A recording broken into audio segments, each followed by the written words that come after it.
Hello everyone, welcome to my YouTube channel वैदाचार्य।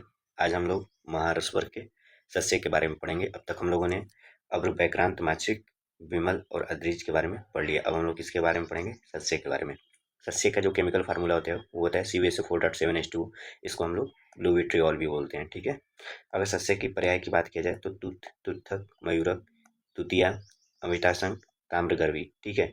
तुथ important है क्योंकि तुथ question आता है, तुथ के बारे में बताइए या फिर तुथ के शोधन मारण के बारे में बताइए, ये क्वेश्चन आता है, ठीक है।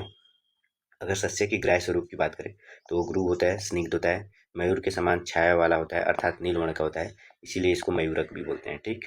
अगर भेद की बात करें तो प्राप्ति के आधार पर देखा जाए, प्राप्ति की कहाँ से पाया जाता है तो ये स्वभाव जो होता है वो कृत्रिम होता है। और वर्ण के आधार पर देखा जाए तो ये रक्त वर्ण का होता है और कालिका होता है। जो रक्त वर्ण का होता है वो श्रेष्ठ होता है, ठीक है। रक्त वर्ण का जो होता है वो क्या होता है? श्रेष्ठ होता है। अगर इसके शोधन की बात करें तो सस्य को अगर नींबू स्वरस की 3 बार भावना दे देते हैं, नींबू स्वरस की 3 बार भावना देते हैं तो ये क्या हो जाता है? शुद्ध हो जाता है, ठीक है। सस्य को नींबू स्वरस की 3 भावना देने से शुद्ध हो जाता है। अगर इसके जब हम लोग शोधन कर लिए तो अब इसके भस्म बनाने के लिए हमको मारण करना पड़ता है। तो मारण करेंगे किसमें? शुद्ध सस्य को क्या करेंगे? शुद्ध गंधक और शुद्ध टंकड़ के साथ लघु स्वरस में मर्दन करके 10 गज फुट की अग्नि दे देंगे तो वही भस्म बन जाता है।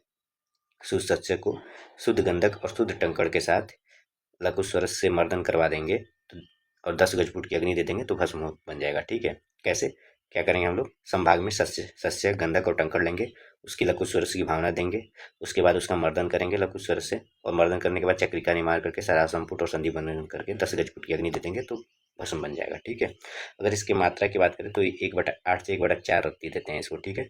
योग की बात करें तो कनक सुंदर रस, जात्यादि तेल और जात्यादि घृत होता है। प्रयोग की बात करें तो भेदन में देते हैं, ववन में देते हैं, कृमिग्न में देते हैं, चेचुष्य में देते हैं और मेदोहार में देते हैं। इसकी सबसे मोस्ट इंपॉर्टेंट जो प्रॉपर्टी है जो रिसर्च के अनुसार अभी अपडेट हुई है NCISM के सिलेबस में, वो है एंटी फंगल प्रॉपर्टी। तो आप लोग इसको पढ़ लीजिएगा, ठीक है। धन्यवाद। और इसमें आप लोग को अगर नोट्स चाहिए तो आप लोग कमेंट कर दीजिएगा, सारे नोट्स अवेलेबल हैं, ठीक है। ठीक है, थैंक यू।